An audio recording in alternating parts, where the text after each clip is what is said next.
So today on the Hustling Artist podcast, we have a true friend from probably 10 plus years or so, Rob Opitz.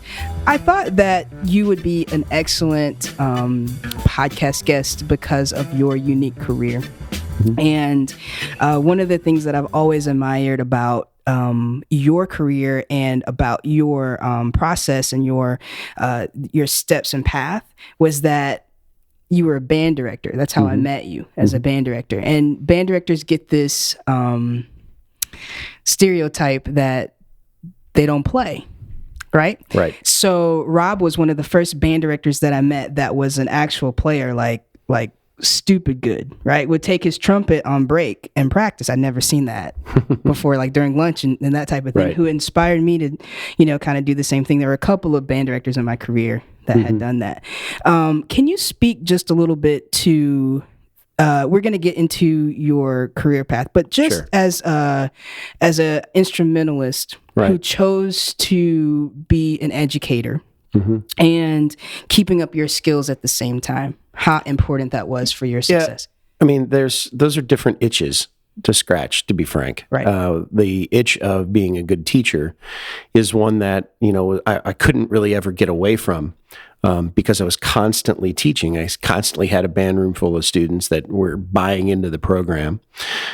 So we'd have, I would get there at, say, 7:15 in the morning. By 7:30, I'd have people in the band room hanging out, talking, because that was a social dynamic that we had going on there. And I couldn't really ever get away from it. So my excuse and my way of getting away from it, I think, was to get my horn off the stand. I always kept it on a stand because I thought if I had to pull it out of a case, it was an extra step and I wouldn't necessarily be as apt to do it. So I'd keep it on the stand and I'd go into what you probably recall was the percussion room.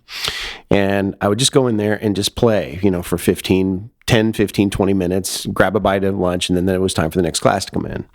In between classes, I'd put my horn out by where I was conducting.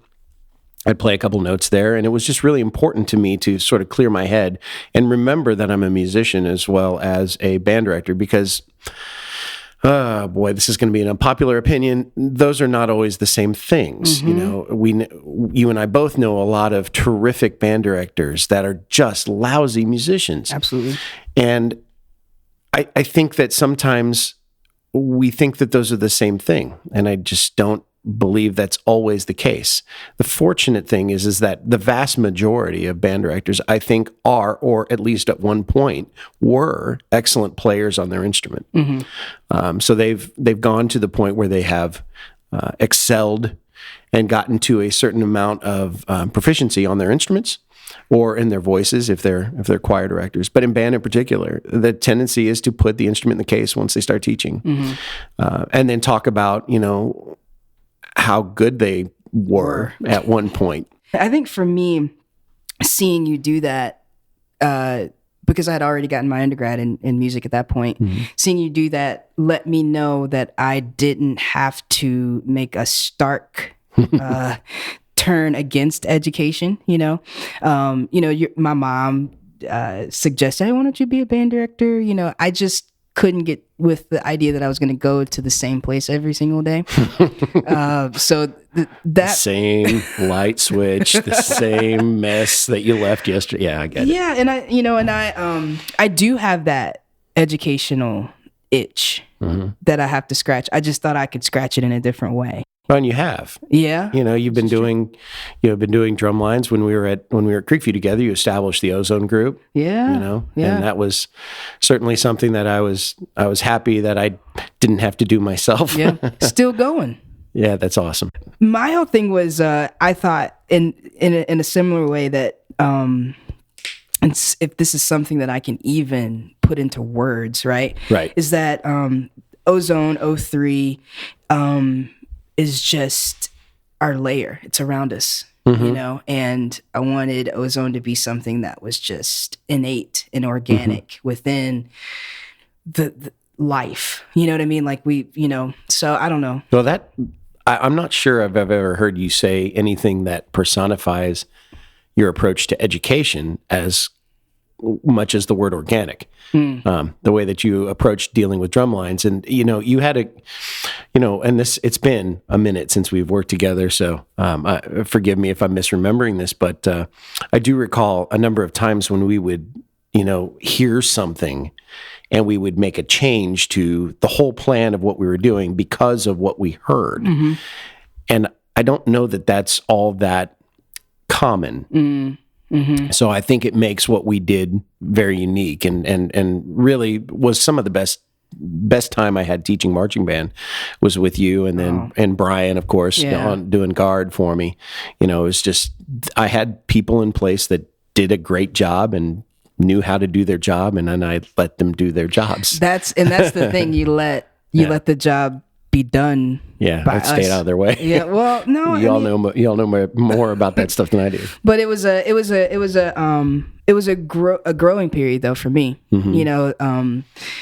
Coming from Fayette County, coming up to Creekview, coming through Ozone, in the process of getting a master's, deciding what I was gonna do with all that stuff, because even though I was going back to school, I didn't have any real idea of how that was going to manifest in my life. So now I conduct percussion ensembles. That's terrific. And I said, no more drumline, really. I don't want to be outside that much anymore. But now I kind of rethink that, and I'm like, I might do a band camp.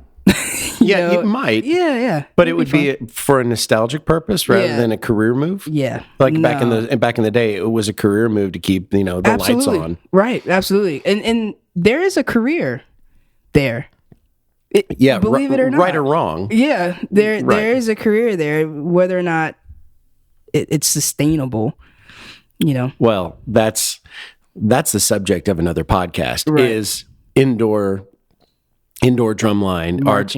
Are these things such insulated art forms that they can't survive? I mean, basically, when you do a drumline show, you're playing to other people who are in drumlines, right? And ultimately, once they graduate, unless they're coming back to teach it, they're really done. Yeah, which is, I think, is the same argument for academic experiences, like, unfortunately, like wind ensemble. Yeah. You don't have a lot of people just going to find wind ensemble music unless you've experienced that, or, it's in academia, but how many other spaces does that live? Right. And are we doing a justice or injustice to our students in sort of making that the focus of a collegiate program? You're going to have to edit this crap out. I was going to say, Pandora's box. I was like, no, this one is a Pandora's box, because, like, as someone who's been through the entire process, right? And if I were to have a student to come to me to say, I want to go and be this, and I'm not so sure that I would suggest going to undergrad and going to get your master's and going to get your doctorate just to do X or Y or Z, unless, like, there are some burning desire that you have. I was a lucky person to have gone to Kennesaw State University. Right. I'm not sure what Kennesaw is like now, but when I was there, I had the opportunity. John never pigeonholed me. Dr. Alexander, Peter Whitty, they never pigeonholed you. Trey Wright, Sam Skelton. It was all like, of course, that was a long time ago. So let's start. There's a lot that's carried over from that, though. Yeah, frankly. But I'm a student. They were molding this musician. Yeah. It wasn't like go to orchestra, go to wind ensemble. It was like, here are the ensembles that we need percussionists in, and you need to do all of this stuff. On top of that, John was a master at getting you gigs in the world. Mm-hmm. So, like, you don't understand it while you're in it, but, like, you are trial by fire, learning on the job in a way that you don't get in other institutions. Right. It's still that way. It's still that way. That's excellent. Yeah, I mean, I only have one jazz trumpet major right now at KSU, but I had 4 students So these were trumpet majors who were classical players who realized that there was life outside their neat little box in which they were, essentially there to do, and they needed to know that. Frankly, there are a lot more gigs, and this is kind of coming full circle. There are a lot more gigs for people who come and they can play September. Right. A chart, right? Yeah. And that was my thing once I had gotten into my master's program, is that, I started to realize that the economics of like playing Xenakis and spending an entire semester analyzing, 2 or 3 pieces versus like, oh, let me get some drum set chops back. Yep. Or some hand drumming, you know. And, there are academics and then there are performers, that's right. And unfortunately, the institution sort of set up like that. One of the things I complain about to a lot of my students is that in a lot of cases, they'll take these music theory classes and then they'll get into lessons, and then there's no bridge between the stuff that they learn in music theory and the things that they're playing. Education at the collegiate level is just a little bit, I think it just needs a little bit of reform. Yep. Like at the very least, put in a business class to go along with it doesn't matter if you want to be a band director, like put a business class into that, right. Education or freelance or something. It just has to have, open up the minds a little bit more. Because you never know where your career is going to go. Right. Like if you told me coming out of, and this kind of brings us back full circle to why you asked me to be here, is, if you told me coming out of grad school that I would be, a freelance trumpet player in Metro Atlanta. First of all, I'd be in Atlanta. Let's start with that. I always figured I'd be in Chicago my whole career. Gotcha. So basically because I was a huge Bulls fan. Make sure you can catch those games. Yeah, right. So if you told me I would have been here doing freelance trumpet playing, teaching jazz trumpet at a college, and then also filling up the rest of my time, with real estate, because I do real estate as well. I that wasn't a picture I could have seen. And so I try and tell all my students, it's just, you have no idea what's going to happen with your life, because life isn't a blueprint that you follow and build. It's more like a river. It's very, to use your word, organic. It's by its very nature, it's organic. So you have to be willing to, you have to decide whether you're going to be the person who has single-minded focus and goes straight through toward their goal and to hell with anything else, or you're the type of person who can take what life gives you and figure out a way to make it work for you. Right. And I think that would probably be the way I'd describe myself. Now, you've gone through your educational life for us, essentially. Can you speak a little bit about your trumpet and the business of trumpet? Sure. And not to be, because I really like what you talk about with being a commercial artist. And I think that we don't talk a lot about commercial artists because it's either you're jazz or you're some sort of classical something, right, or an orchestral something. And this commercial thing, we like leave off the table in some ways. But can you talk about those businesses of being that chameleon and why that works for you? Well, as much as I'd like to say it's because I have some sort of benevolent goal to be as diverse as possible as a player, I think it's just more of the same. I just bore easily. But the gig is multifaceted, right? There's not just the understanding of how to play the horn. Sure. Because you can go anywhere and find terrific trumpet players. I wouldn't consider myself to be in the top 5 commercial trumpet players in Atlanta. I'm not even sure I'm in the top 25. And frankly, what would those rankings mean anyway, right? So I don't have a clue what they would mean.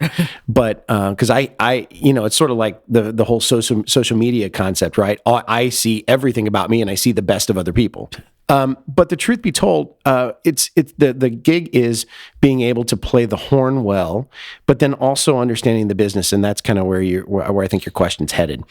The truth is that the business of it is understanding how to be a good person on and off the gig. Nobody wants to play with somebody who's a jerk. So, keeping the complaining about the situation to a minimum. These are like basic fundamental things. Being appreciative for the ask. Yeah. Showing up prepared. I'll say this. I play with one group around town. Mm-hmm. I think the reason that I keep getting called, because I know that there are better players out there that would do a great job on this gig, probably better than I would.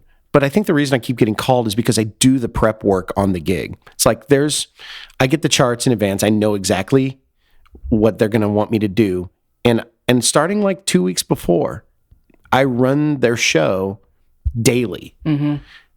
And as I get, a couple days before, I run it multiple times daily, just so that I can be in the moment on stage. So I'm not reading. Mm-hmm. I'm just playing, right? Mm-hmm. So that level of preparation, I think, is almost a lost art.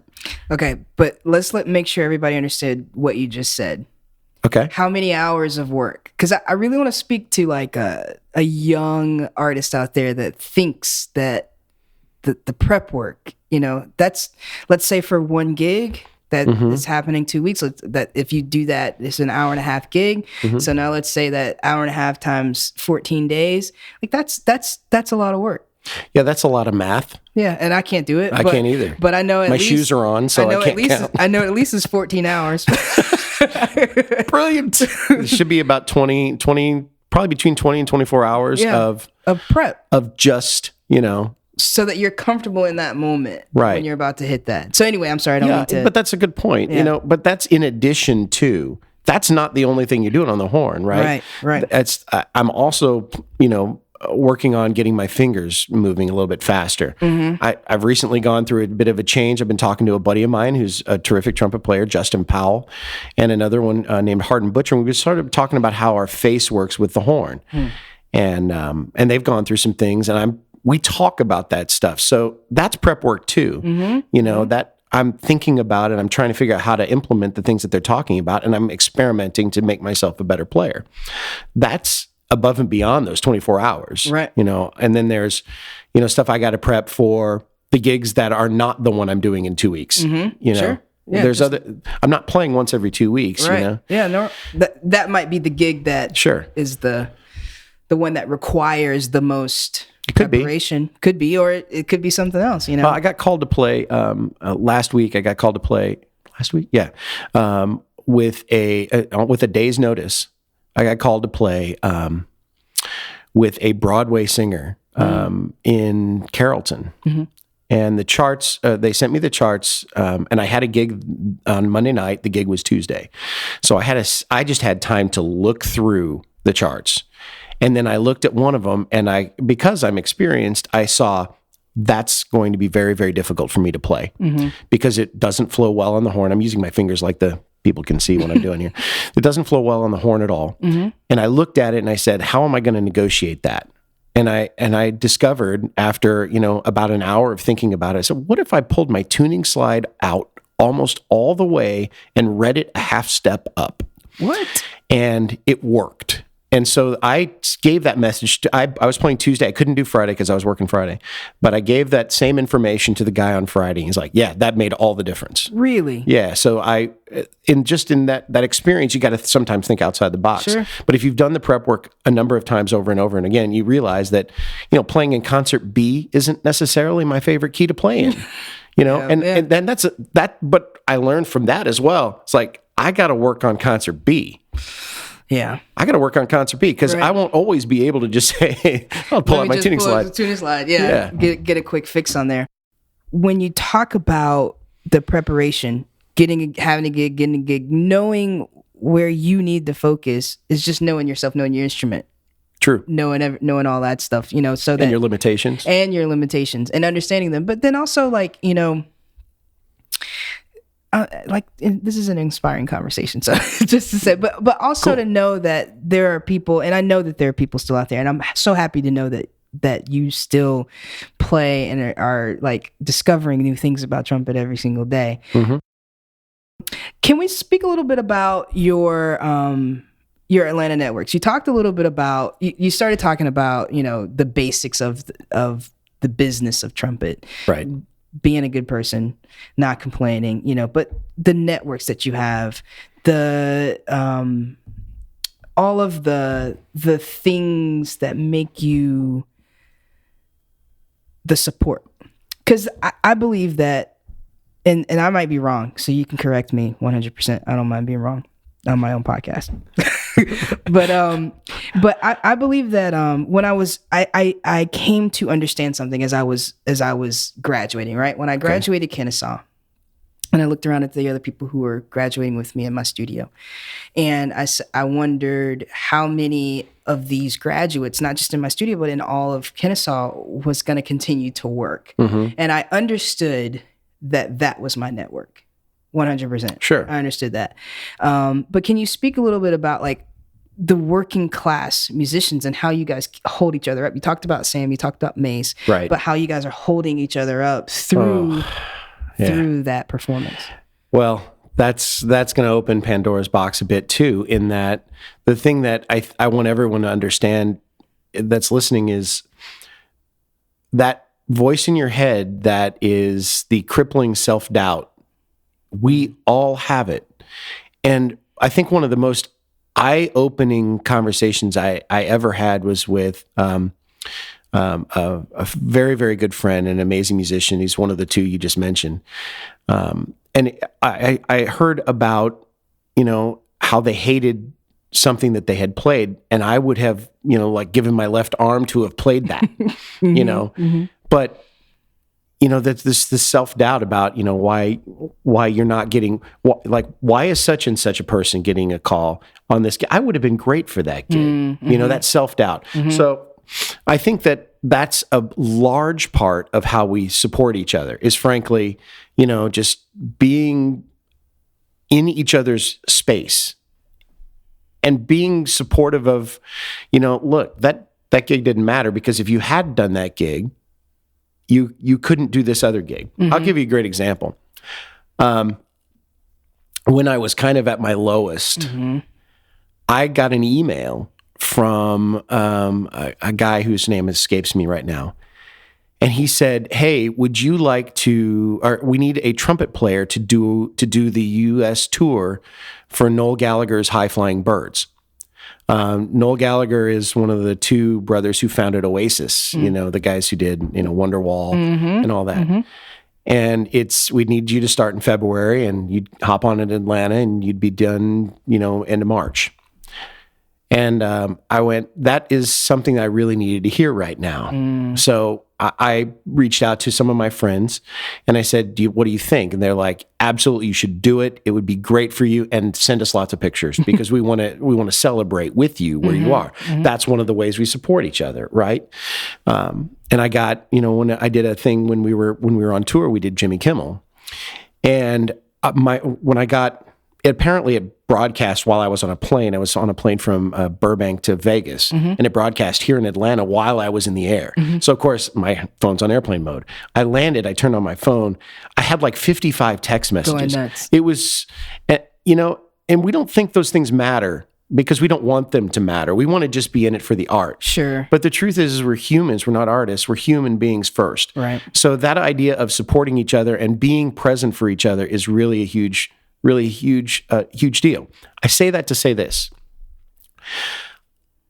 I have been to many concerts, many shows for people where I wasn't a participant. Being in their space, helping them to celebrate themselves and their music that they're doing, whether or not they're happy to be there. If you're there as a musician supporting them, mm-hmm. it makes the gig for them better mm-hmm. because they know you valued what they were doing and you valued them enough. Not even the music. You valued them enough because again, we're human beings before we're artists. Mm-hmm. You valued them enough to show up. It's interesting that you're saying that because school environment, if you don't get enough real world experience, will put you into this competitive mode. Agreed. That is really toxic. Actually, when I went to, I can speak about this because I'm done. Right. When I went to Rutgers, I felt that even like more like palpable than here. Really? Yeah. Well, not because the studio was set up that way or anything like that, but because it just sort of is, and so in that toxic environment, and it's an orchestrally driven program first, so everything is about excerpt, right. And my experience was not that, but that it's a toxic environment, to the point where you're just looking at yourself all the time, like, where are my flaws, where are my flaws, where are my flaws? And then to expose yourself and to be encouraged, because honestly, jazz drum set was not even in my purview, right, when I was at Kennesaw, but they needed a drum set player.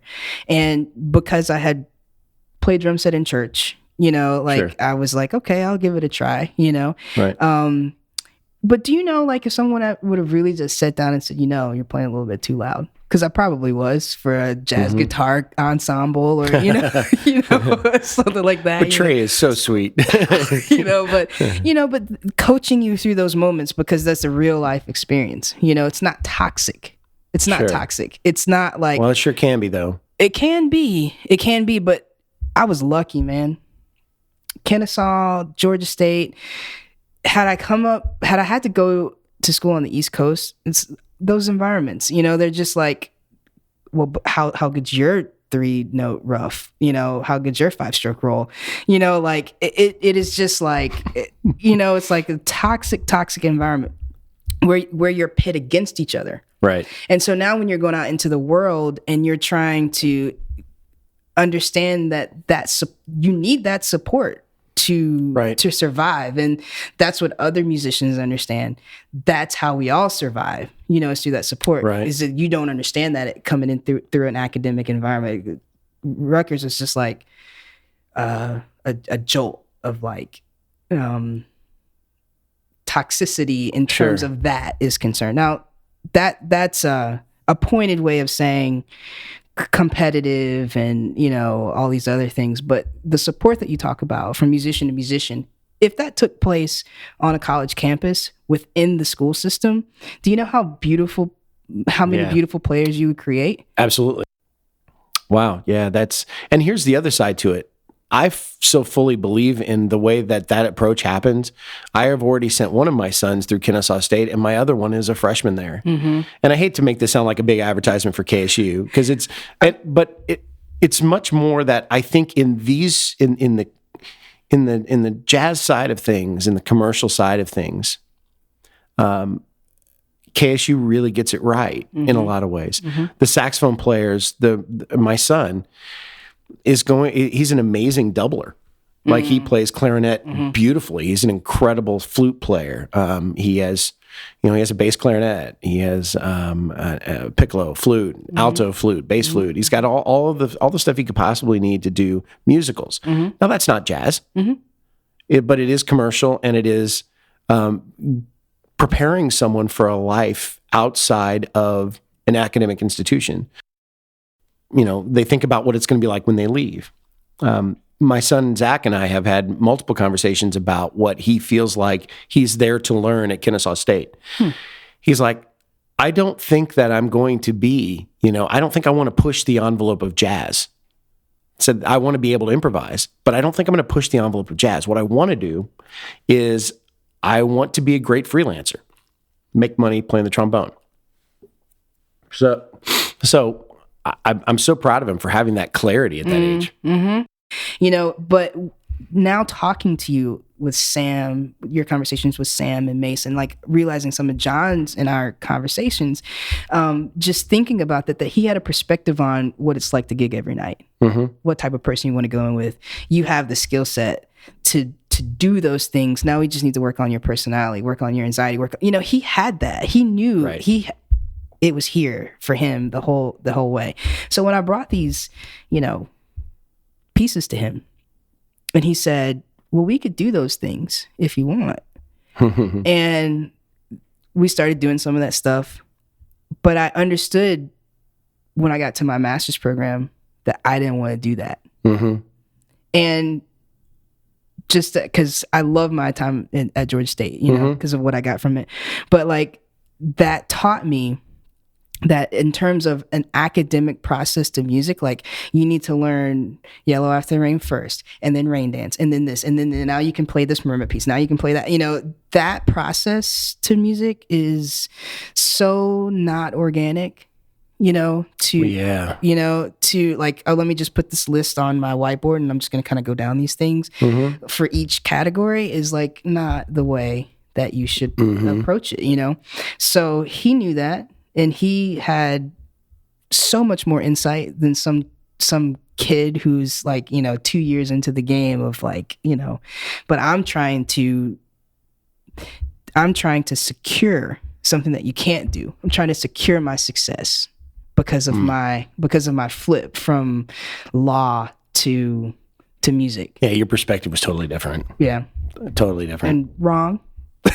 Well, I mean, as it turns out, but at the time, that's your motivation to have the courage to make the flip. First off, I don't want to keep you too long, but I do want to talk about the hustles. Sure. The different things I'm doing? Yeah, the different things that you're doing. I mentioned the ALJO, the Latin Jazz Orchestra. And that kind of came about because I was playing with Joe Granston up in New York at the Blue Note. Got up there a day early, and I'm very fortunate that I went to a great undergraduate program that had guest artists out the wazoo. And one of them was Claudio Roditi, great Brazilian jazz trumpet player. Played with Dizzy Gillespie years and years and years. And I texted him and let him know I was going to be up there. And he's like, oh, you need to come out and see the Dizzy Gillespie All-Star Band. And so I went up there and checked it out, and they played Manteca. And I was like, you know, there are no professional bands in Atlanta that would play Manteca and the style of music here.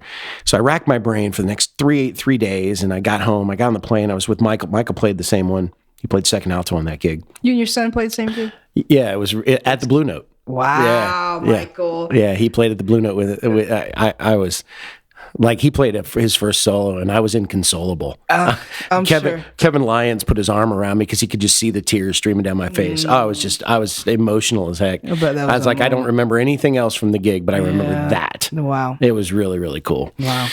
But he learned that we were sitting next to each other on the airplane on the way home. He's like, Dad, why don't you just do it? It's like, yeah, why don't I just do it? So I did that.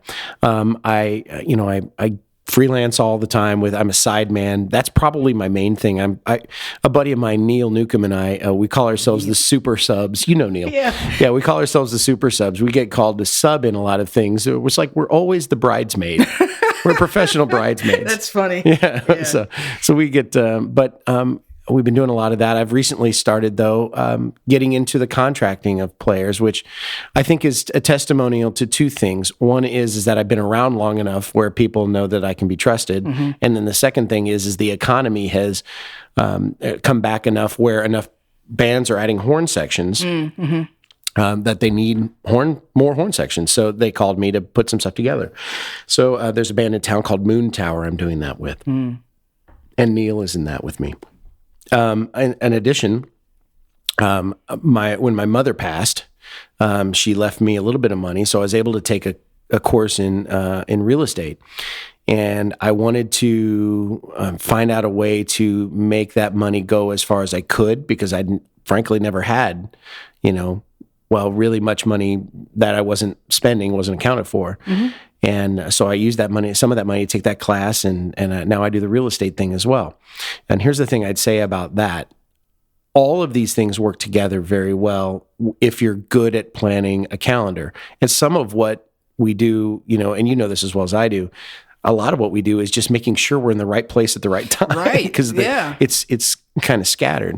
I've been on, I'll give you a great example. On that tour I was on, and I was on a bus between Oakland and LA.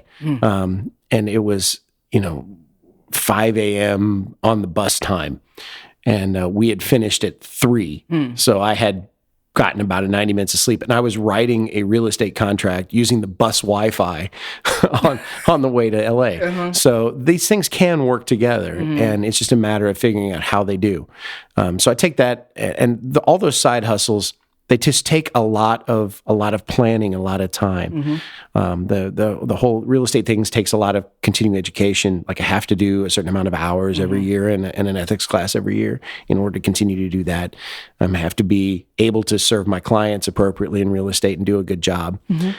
But a lot of the skill set that I use in music is the same. I mean, it's as musicians, you know as well as I do,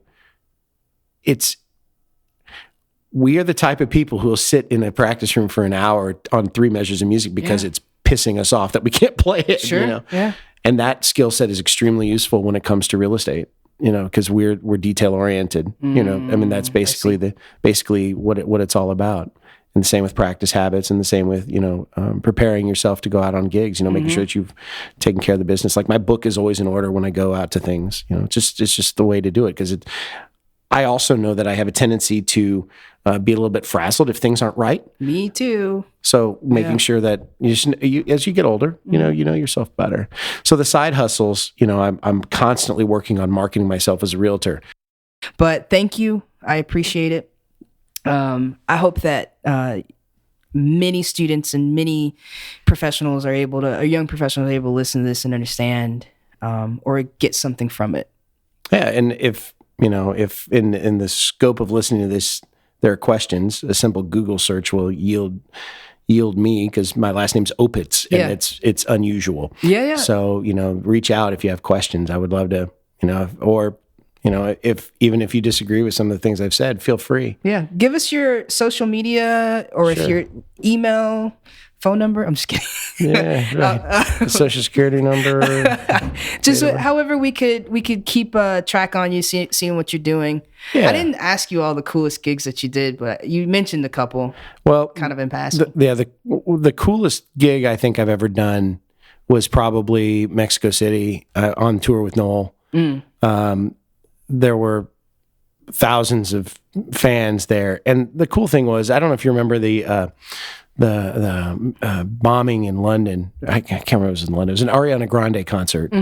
There was a memorial that occurred, and at the memorial, they spontaneously broke out into an Oasis tune called "Don't Look Back in Anger," and we did that every night. And it's just such a tune about, you know, not being angry, instead looking at the positives of life and things like that. And here are thousands of people from Mexico City that are singing it in English with a British accent, I might add. So wild. It was a little weird. Yeah. But they turn on all the lights in the entire area when that section goes up. And to see that just brought tears to my eyes. I'm backstage watching it. I've got a video on my phone of it, and every so often I watch it. It's just amazing to watch. That was probably the coolest gig I've ever done. But Kimmel was neat too. Sure. I got a chance to say hey to Kobe. Brian. What other Kobe is there? I got photos. That was cool.